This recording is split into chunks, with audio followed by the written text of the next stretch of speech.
Hello, BookTube. I have some mail for you here. Some manila envelopes, and then some cardboard envelopes, and then a box. So the whole spectrum. Let's see what we have. Oh goodness.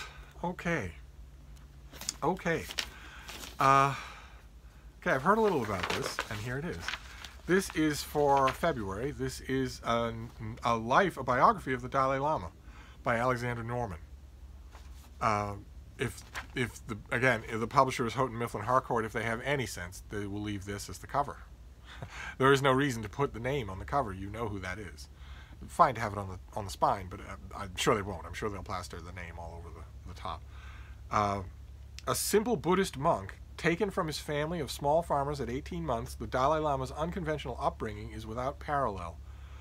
At 7 years, he became head of state of a country as materially backward as it was remote. With no roads or wheeled transport, Tibet was home to a fiercely independent people whose way of life has remained unchanged for millennia. Saturated with religion, theirs was a world teeming with ghosts and demons where every event had supernatural significance.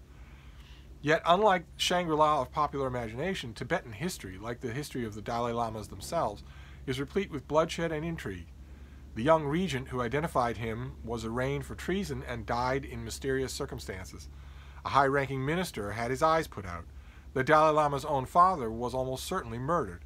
When China threatened, the young leader's immediate elder brother was living as a houseguest of Mao's arch-enemy Chiang Kai-shek.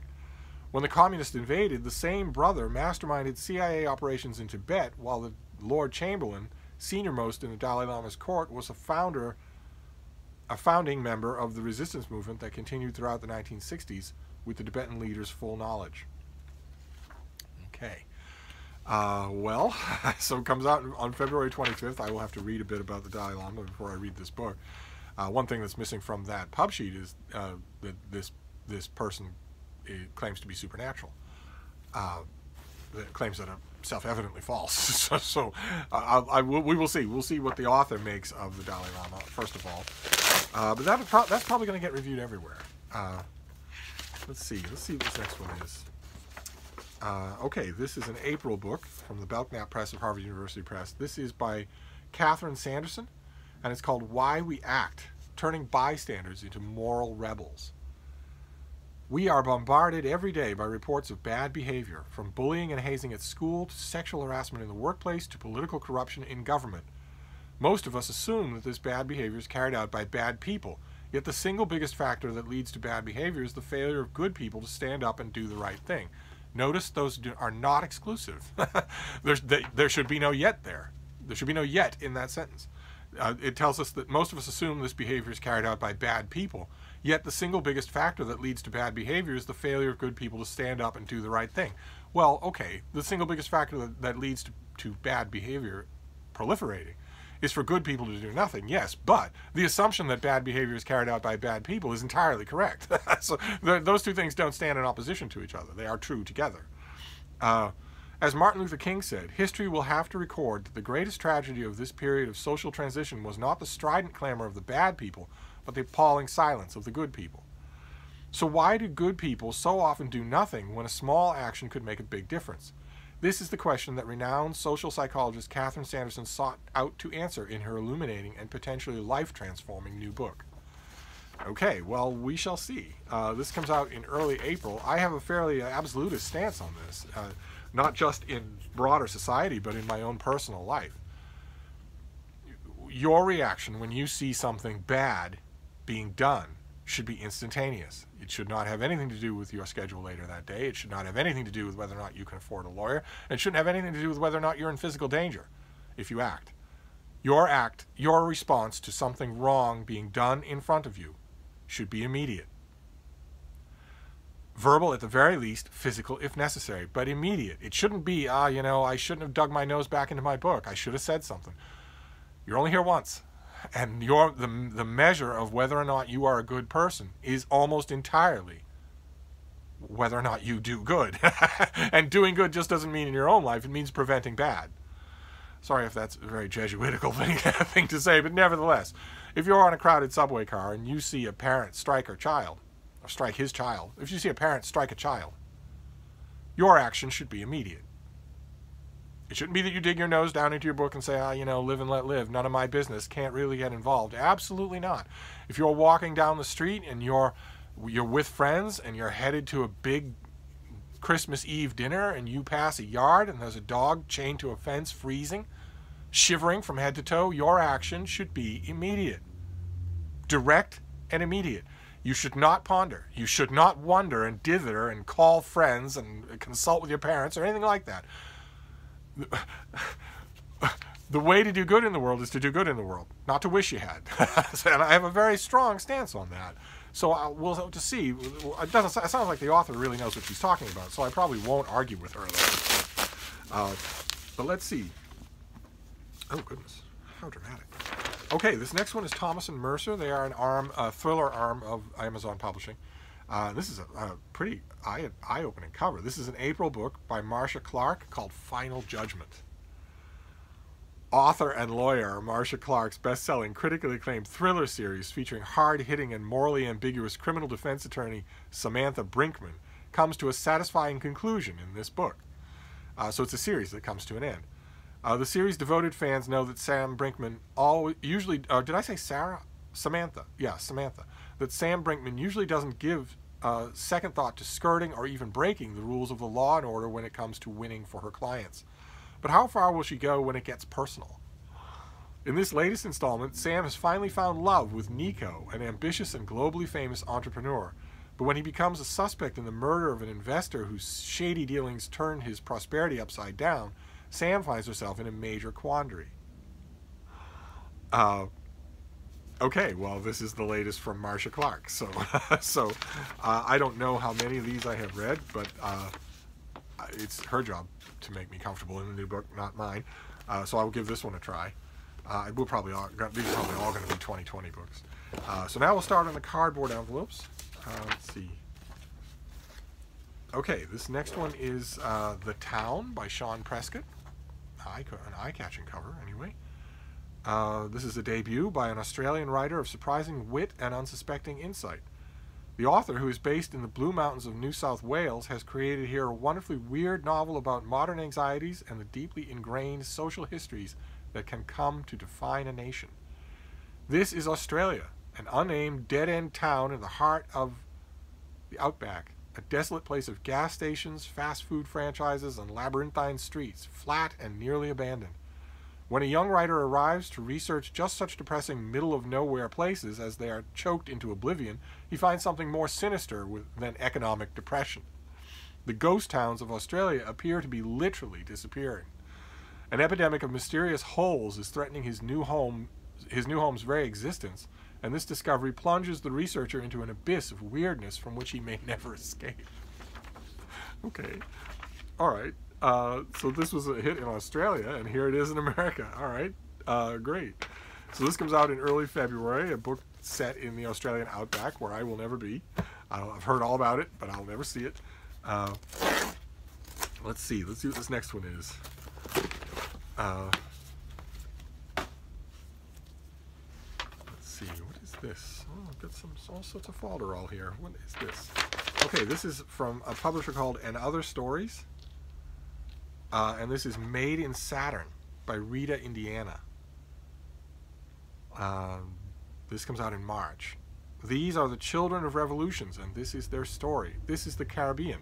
This is Argenis Luna, an artist who no longer paints, a heroin addict who no longer uses, and an overgrown child trying to make sense of his inheritance in a country where his once revolutionary father is now part of the ruling elite. Thrown out of rehab in Havana, with Goya's tyrannical god Saturn on his mind, Argenis picks his way through the detritus of an abandoned generation, the drag queens, artists, hustlers, and lovers trying to build lives amid the wreckage. Huh. Okay. So Rita Indiana's second novel, Poppy, made World Literature Today's 2016 list of 25 notable translations. Tentacle won the grand prize in the Association of Caribbean Writers in 2017. I think I remember Tentacle. And it was reprinted 3 times on English publication in 2019. Indiana is also a driving force in Caribbean popular music. Okay. Fantastic. Well, it's a slim thing. tiny little thing. It's less than an hour's work, but it's going to have to wait until March. Okay, what an odd mail haul. I guess they all are, though, aren't they, in their way? Let's see. Let's see what this next one is. As we zero in on the box, this next one's also a 2020 thing. This is by David Farrier. This is Footprints in Search of Future Fossils. Let's see here. He is a senior lecturer in the English department at the University of Edinburgh who blends his knowledge of literature and art with a boundless curiosity about science and deep time in this unique new book, which has no blurb.